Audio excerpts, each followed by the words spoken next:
Welcome to the Rising Entrepreneurs Podcast, where we feature top founders and entrepreneurs and their journey. Now, let's get started with the show.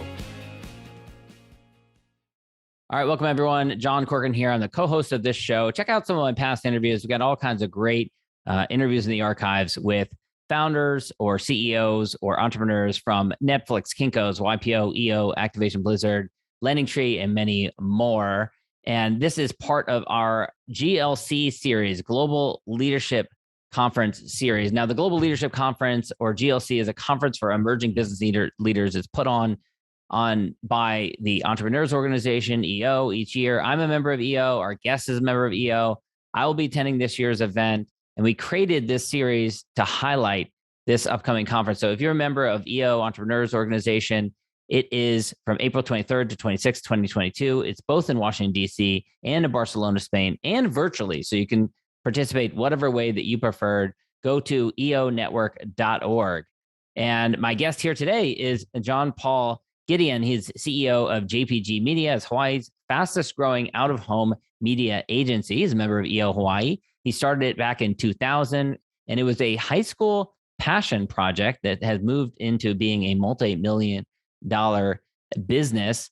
And also, fun fact, he is the inventor and also patented the super divider, which was an innovation because in Hawaii, you can't have out-of-home billboards. They're not allowed. So you have to get innovative. So we're going to talk a little bit all about that experience. John Paul, it's such a pleasure to have you here today. First, before I get into how you started it, what eventually became a multi-million-dollar business in high school, I certainly wasn't doing anything like that. At 12 years old, you were Oahu's Blockbuster Video Game Champion at 12 years old. So first of all, how did that come about? So for all the listeners who actually know what Blockbuster is, it was a I guess we should start rental there. store. Yeah, it's like Netflix, but you have to go to the store, right? Right, And it is awful. Like a library. Yes, fun fact, I've been to the last one in the world. It's in Bend, Oregon. And I heard they have a billboard that says, call us up. You know what I mean? Yeah, exactly. A callgorithm, not an algorithm. So it's a callgorithm. Right. So, okay, I'm 12 years old and NBA Jam basketball game on Sega Genesis and Super Nintendo were the hot thing. Super Mario Brothers 3 came out with the movie The Wiz or The Wizard, Clay Fighter, Sonic the Hedgehog, all these fast games, right? So I'm a gamer since I was a little kid, probably like 5 years old. Here's the story. We're like, mom, I got 3 brothers, 4 of us. My mom said, we said, hey, mom, we want to get a Nintendo. It just came out. We want to get a Nintendo. She's like, good, great. Buy it yourself. We're like, okay. So we lived on a community right on the golf course. So we would go and grab the golf balls from the ponds where, the golfers would lose them, would wash them up, bag them up, would sell it $5 for the bag. Golfers loved it. They were giving us $10. They're like, oh, great. Young business people making something yourself. Fast forward, we actually bought our Nintendo and immediately just got hooked. Video games going to rot your brain is what they used to say. Okay, sure. We got super addicted. Fast forward 7 years, we got Sega Genesis. We're playing these games. I want the thrill. I'm moving fast on Sonic the Hedgehog, Mario, trying to beat the time. This thing comes out called the Blockbuster Video Game Championship, World Video Game Championship. Like, I got to enter. So I didn't know there was a huge age range, but I was 12 years old. So I was in summer of 6th grade. Like, I just got out of 6th grade. And for my local area called Hawaii Kai in Hawaii, island of Oahu and Honolulu, I'm competing. So I'm playing NBA Jam and Super Mario Brothers and Mario Kart. So we're going, I win. What was the prize? I got a free video game and like a big bag of popcorn and like bragging rights. That was it, right? Like, all right. Who's my competitor? Like the guy that won, it was like 20. I was at 12. I was like, okay, this is pretty cool. So they have the state championship and we go, it's called Ala Moana Center. The US's largest outdoor shopping center. We go there, we're playing on center stage. They had a big Jumbotron type screen, the projector type, real old school with like wood paneling. Yeah. This is like 90s, right? Yeah. Probably making it sound worse than it is, but it was dope. The news were there. So I'm playing. I won for my area. And then when we're playing states, I got to say, this is what changed me into business. I was gaming so much and I was at NBA Jam. It's like 78 to 79 or something. And I get 1 point over.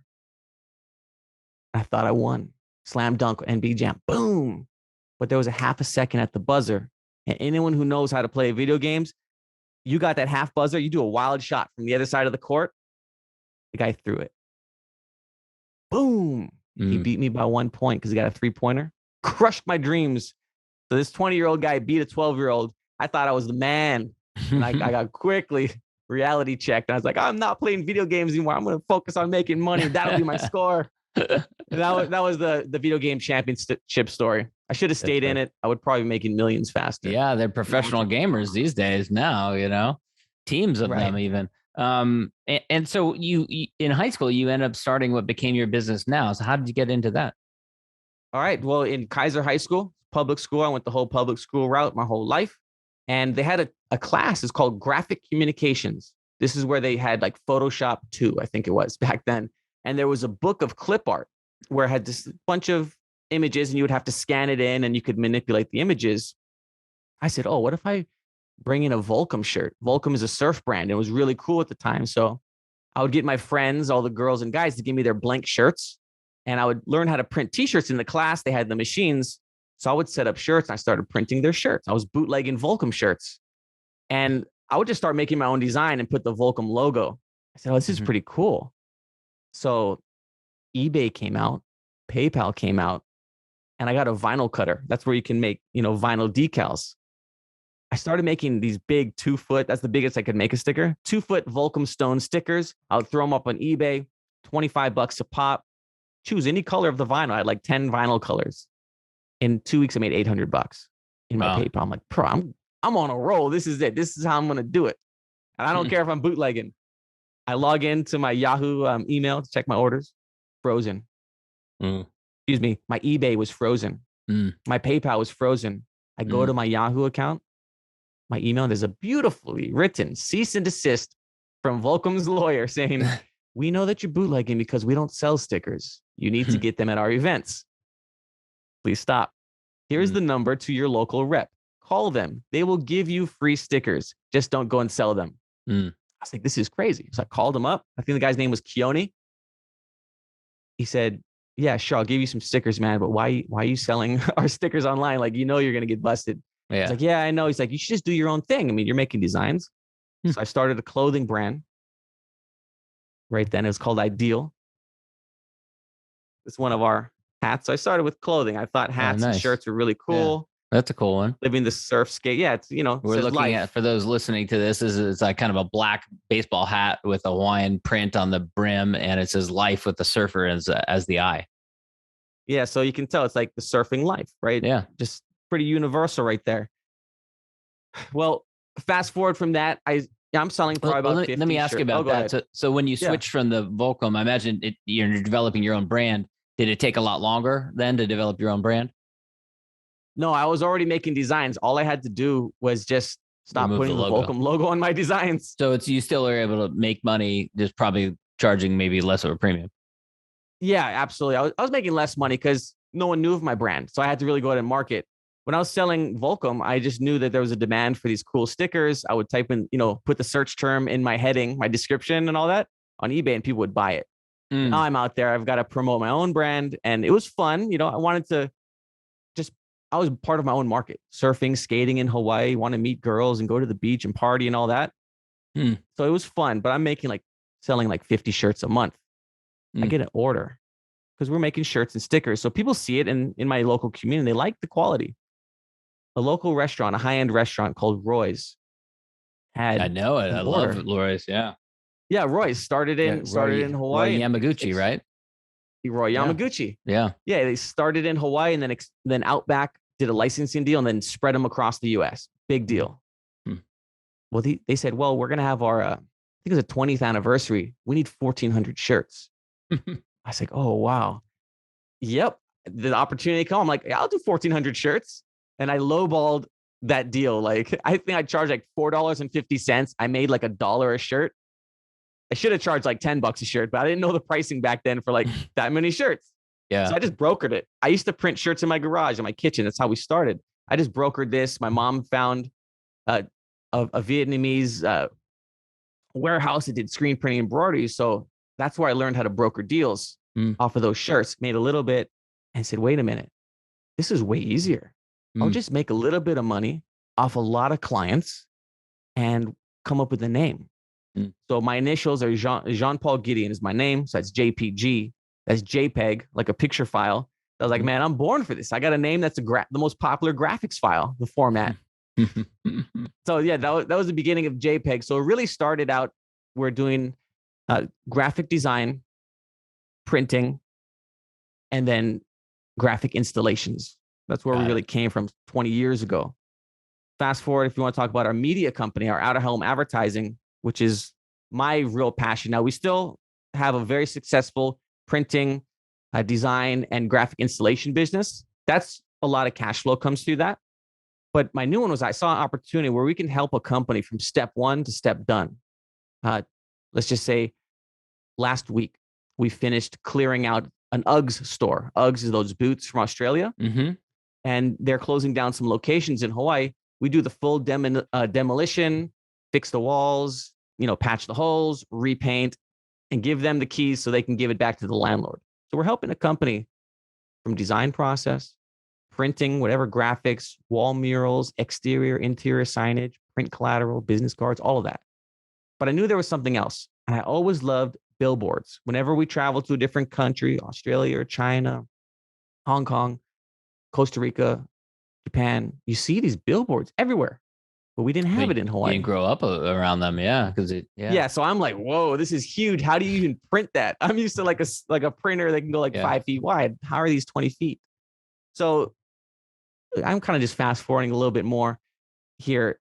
We saw an opportunity to work with our existing clientele, which was malls, because we're doing printing for their posters, supermarkets, we're doing signs and banners for them, etc. We get our first opportunity to be an out-of-home advertising company with a company called Times Supermarket. We just wrapped a big delivery truck, box truck for them. And one of my salespeople at the time said, hey, look at those dividers that separate the grocery, that plastic bar that's on the conveyor belt, that black conveyor belt that separates the groceries. Yeah. I think we could do something with that because Safeway had a company in there called Ad Dividers at the time. I was like, okay, I'll check it out.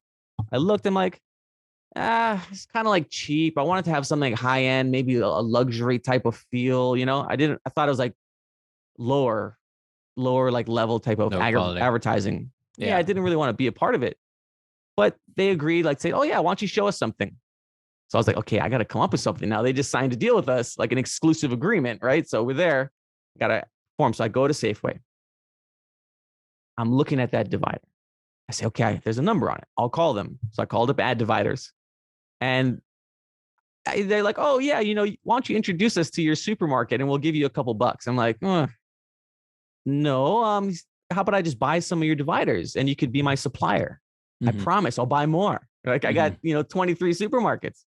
They said, I'm sorry, we don't sell them. It's a patented product and you're going to have to go find something elsewhere. All right. I'll go to Alibaba. I'm trying to find, I bring in like 10 different types of dividers and they all come in. They're just like, not what I'm looking for. They're big, they're bulky. I'd have to, if I'm putting an ad on it, I would have to print out a sticker and stick it onto this plastic, wooden, or metal divider that I got these samples of. Okay, that's not going to work. So I was frustrated, as we all do. Us entrepreneurs, we're thinking, we're trying to solve a problem. We get frustrated, almost burnt out. So I ripped the top of a box off, a t-shirt box. So I ripped one of the flaps of the cardboard box off. And I head down to Safeway. It's like 12 a.m. nighttime. Probably shouldn't be there, but no one was there. So I said I could take my time and I'm going to look at their divider and I'm going to see what can I do to change it and improve it so I can, patent it and not get sued or denied. Yeah.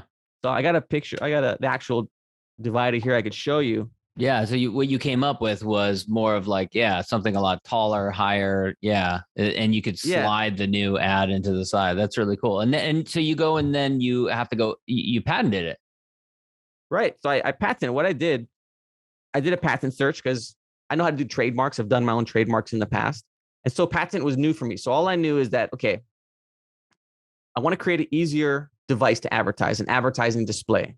The current ones that were available, it was a piece of black plastic. You need to wrap a sticker on it. I'm thinking, okay, if I put a sticker on these, a long like rectangle sticker, there's going to be bubbles. It depends who puts it on. It might be crooked. It's going to get banged up. And the ones at Safeway didn't look good. They were all banged up. And we're in Hawaii, so they don't have boots on the ground here. So they get banged up, but no one changes them. See it, yeah. Because it's up to the company to change it out. It's not like Safeway's responsibility. Yeah. So I said, I got to make something. So I got all these samples in from plastic manufacturers, and I'm digging deep. I'm contacting plastic companies, asking for referrals, and I'm digging my way down into like, how close can I get to a manufacturer, not an agency? Because we do agency and brokering work. I know there's margin. I want to get the best margin. Yeah. I get sent some samples of some shelving displays. Plastic that slides in the shelf. I got to give props to my wife, Holly Gedeon. She said, well, Jean-Paul, at the time we were doing advertising on box trucks, those big delivery trucks like FedEx and UPS. And we use what's called a banner frame, where there's a frame on the perimeter of the rectangle box on the sides. And you could put a banner in and you slide it on like a shower curtain. And then you like use these clamps and crank it down. And it's tight as a drum. So safe for the highway. She said, why don't you do something with magnets or some way where you can slide the ad in and slide the ad out? I was like, I don't know. I'm going to put magnets on a piece of plastic. That I got a sample from the plastic manufacturing company that was a shelf label. I looked at it and then I took it into Photoshop and I mirrored it on itself. And I said, aha, this is how we're going to do it. I'm just going to make a double-sided shelf rail. So anyway, fast forward, we're there. We got this thing easy to deploy. We ship it out. We ship these out to our grocery partners.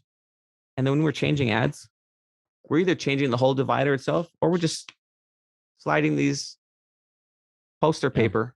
Yeah. It's actually like a plastic. Just slide it in. So it was a need, right? And we had to fulfill that need. Yeah, it's fascinating too how the local market conditions determine the innovation, right? Because Hawaii doesn't have billboards, and advertising works, and companies want to advertise, so you have to get creative. And then another thing you've done is just finding different spaces like around malls, outside areas, walking areas, finding places where you can place advertisements for different businesses. Right, and it's not an easy business. I'd say, for anyone thinking about getting into like an advertising business, it is definitely not. This is the biggest misconception when I see people rolling into the out-of-home advertising market, especially with digital screens nowadays. You could put digital screens, build a digital network, which we're doing ourselves. Yeah. I've watched companies just come in, spend a lot of money and hope it's like, build it and they will come. No, there is way too many options for people to advertise. Facebook, Instagram, LinkedIn, Google, Yelp. There's too many options. It's not a build it and they will come sort of scenario. So you're going to spend that CapEx, that capital, expenditures. No, don't think that you really had to hustle to convince property owners, mall owners to put advertising in places that they hadn't previously. Well, that's one huge hurdle. Yeah. Once you get past that and you build and you spend the money to build out your signage or whatever it is, then the other side of the coin is you got to convince the right. So it's a two-sided coin. You got to convince the advertisers. Yeah. So it's double the work.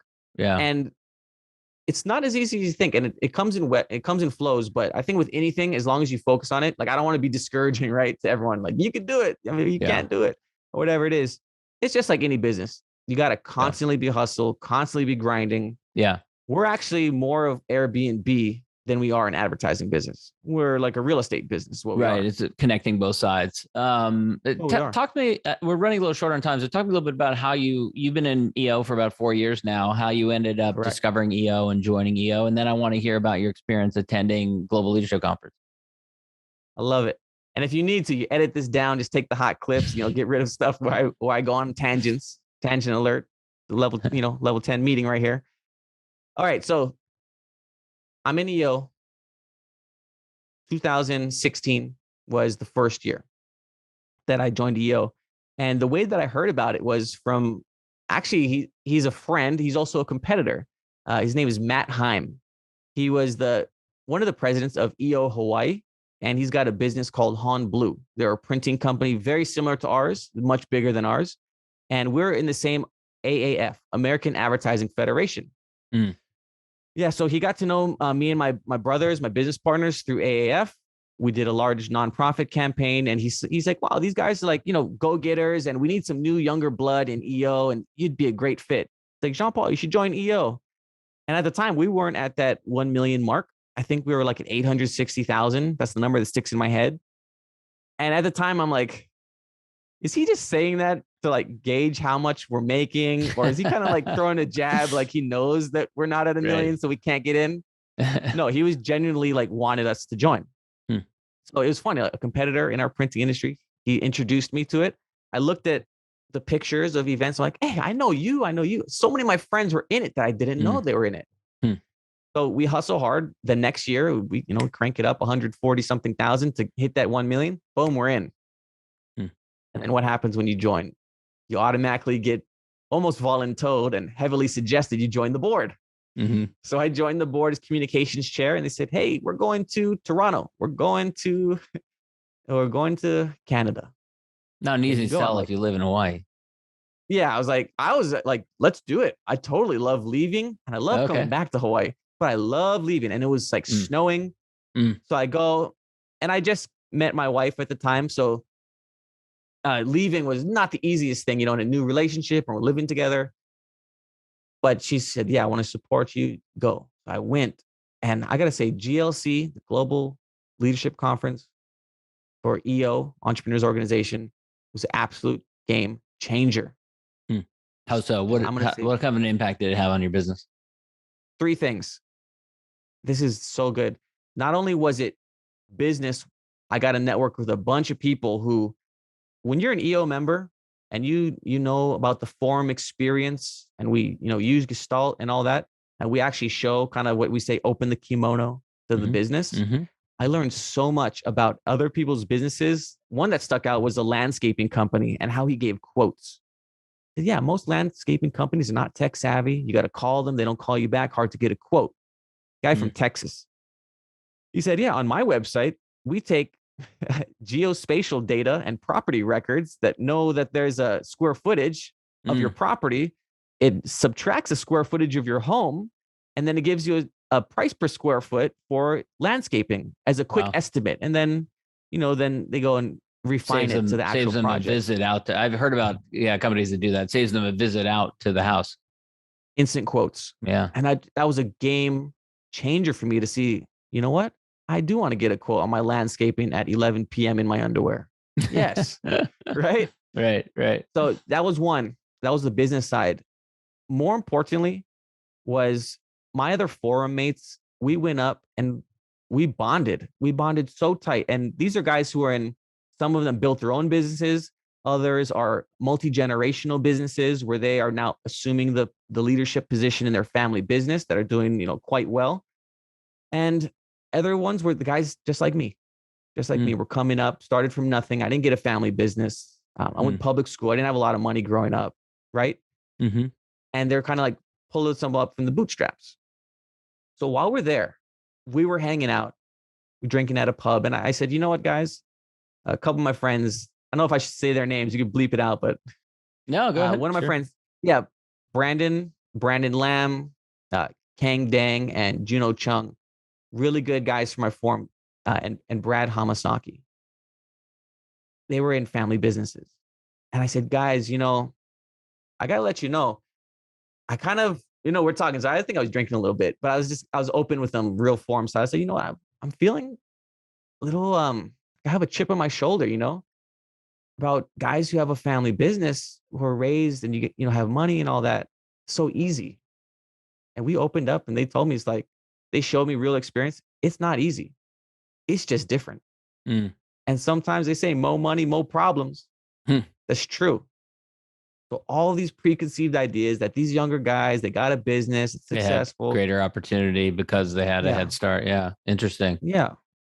But I didn't realize that the pressure that's put on these people to, lead or even get to the same level that their parents did it was just eye-opening. I said, oh my goodness, I had a chip on my shoulder and I was wrong. So now I look at things from a different lens. Because if you look with your eyes, you only see what you see. But if you open up your mind, then you see what I mean. I opened up my mind and saw it from their lens. And, they gave me props for, doing the business on my own. Yeah. They said, I wanted to do something on my own.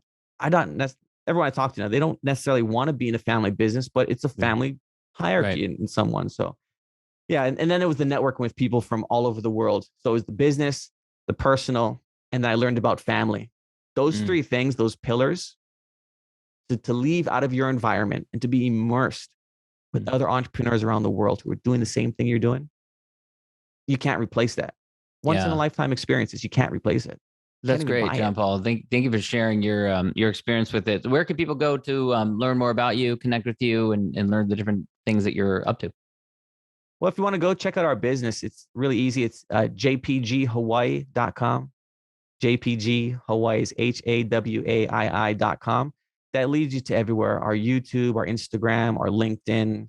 My personal favorites are links to our media company, links to our printing, and our new division of PPE distribution. So everything there is jpghawaii.com. Excellent. All right, John Paul, thanks so much. Thanks for listening to the Rising Entrepreneurs Podcast. This episode is powered by Rise 25. Please subscribe and check out future episodes.